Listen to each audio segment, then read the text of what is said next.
Bonjour les amis, j'espère que vous allez bien. Donc on se retrouve au jardin en ce 1er mai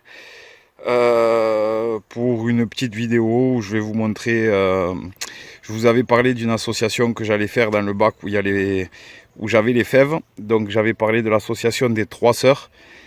Donc c'est-à-dire maïs, haricots et courges. Donc vous pouvez aller voir la vidéo où j'en parle un peu plus en détail. En gros, le principe il consiste à planter du maïs qui va servir de tuteur aux haricots. Donc là, je vais laisser un peu se développer les maïs encore. Je vais leur laisser prendre de l'avance. Ensuite, au pied de chacun de ces maïs, je viendrai mettre 4 ou 5 graines en rond de haricots grimpants. Les haricots grimpants, ils vont se servir du maïs comme en fait le maïs va servir de tuteur aux haricots grimpants.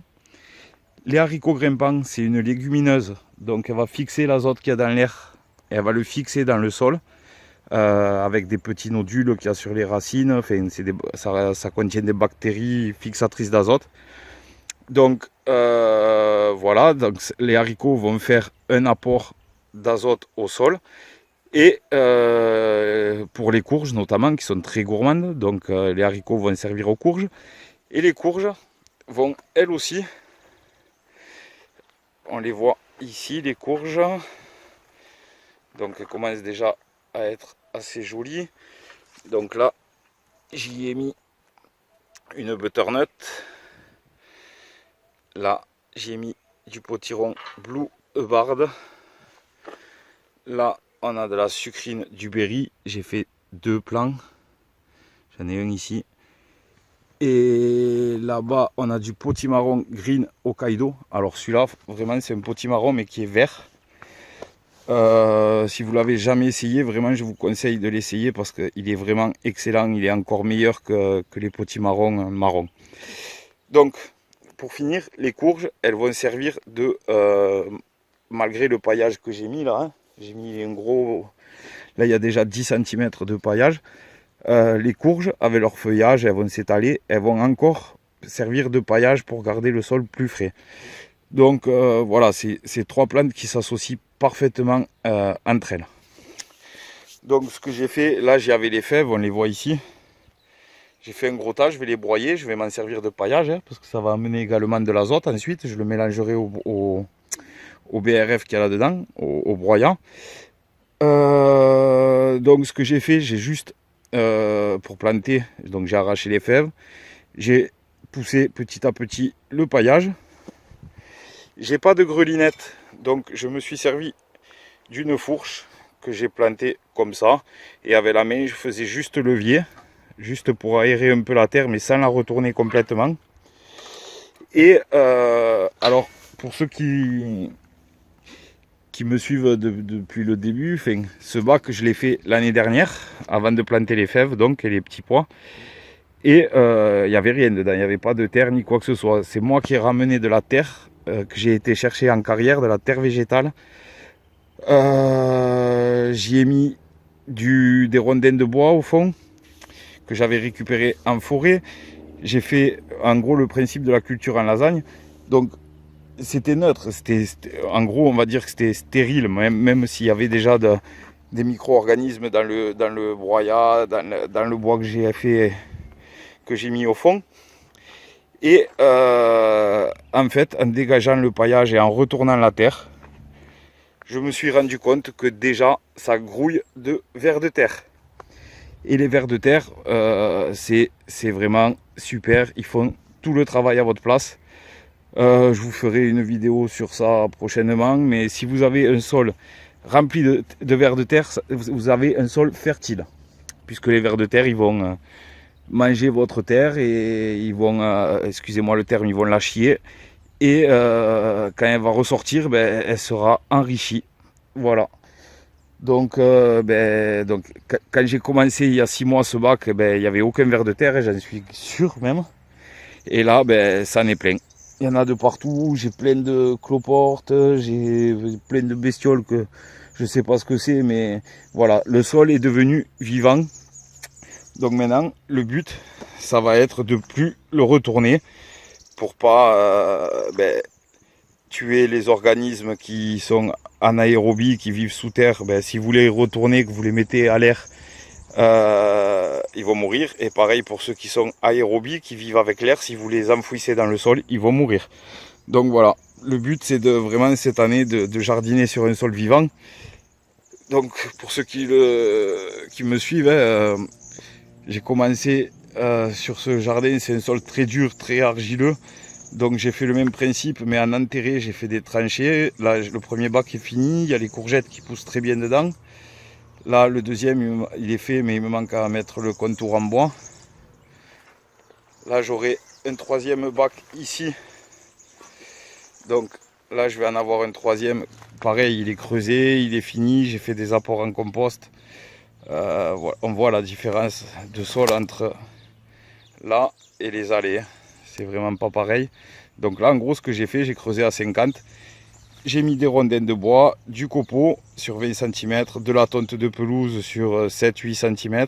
J'ai remis des copeaux, j'ai remis de la tonte de pelouse et j'ai couvert avec de la terre végétale mélangée avec du compost.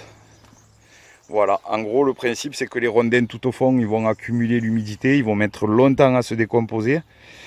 Donc, ils vont retransmettre l'humidité.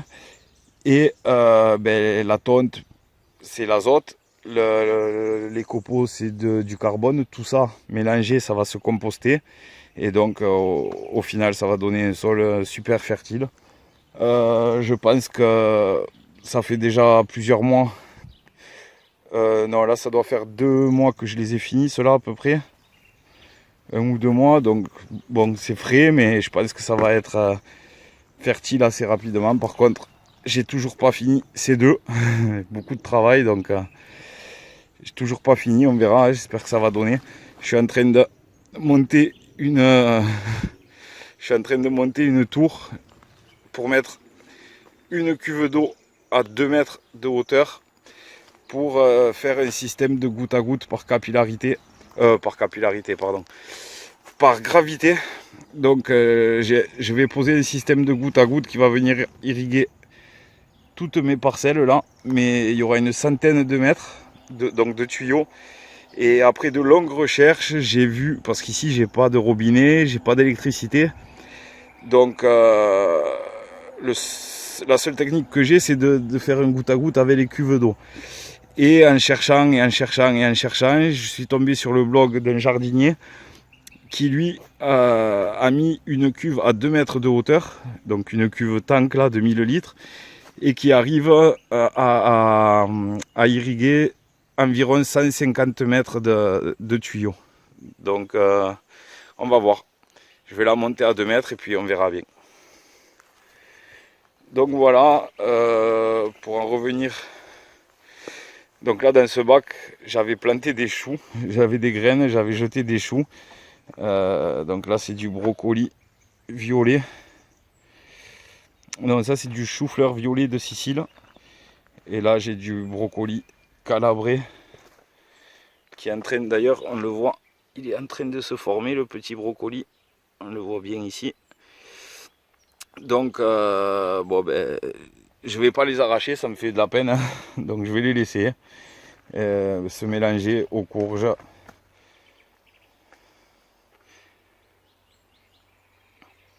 Donc voilà ce que je vous disais, le potimarron green Hokkaido. Celui-là il est vraiment super. Si vous ne l'avez pas essayé, je vous le recommande. La sucrine du Berry, c'est pareil. Là je crois que c'est de la courge longue de Nice, qui fait des courges qui peut aller jusqu'à, qui font, on dirait, des massues. Ça fait entre 60 cm et 1 mètre. Donc je crois que c'est celle-là, j'ai perdu les étiquettes. Bon voilà. Donc là, au fur et à mesure que ça va pousser, je vais quand même rajouter du BRF jusqu'au haras des parpaings en fait, hein, pour qu'il y ait un paillage vraiment le plus épais possible. Donc un paillage en BRF où j'y rajoute de temps en temps du verre. Là je vais broyer les fèves ici et je vais les mélanger à ce BRF, comme ça va se composter. Et ça, en plus de protéger, ça va nourrir le sol au fur et à mesure. Si vous n'avez pas de BRF, vous pouvez faire la même chose avec de la paille. Vous prenez de la paille ou du foin, vous faites votre paillage, vous y mélangez des feuilles vertes, vos déchets de cuisine, tout ce qui est vert, qui est plein d'eau, c'est de l'azote. Mélangé au carbone, donc à ce qui est marron, ça va se composter et ça va nourrir votre sol. Donc voilà, que vous montrer. Là-bas, j'ai les oignons. On va y aller les voir. Ils vont être bientôt prêts. Bon, c'est un peu la jungle. Faut que je m'occupe d'enlever les mauvaises herbes. Donc là, on les voit un peu mieux. Donc voilà, les oignons. Là-bas, il y a les échalotes qui poussent gentiment, qui sont belles, hein, qui commencent à être vraiment belles. Les fûts commencent à bien se dessiner. Voilà. Donc c'est tout pour cette vidéo. J'espère qu'elle vous aura plu. Si c'est le cas, comme à chaque fois, n'hésitez pas à vous abonner si ce n'est pas déjà fait.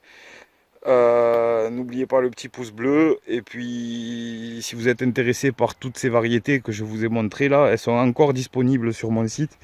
Il est toujours temps de semer des graines de courge, de courgettes, tous les cucurbitacées, melons, pastèques, tout ça vous pouvez encore le semer jusqu'à mi-mai.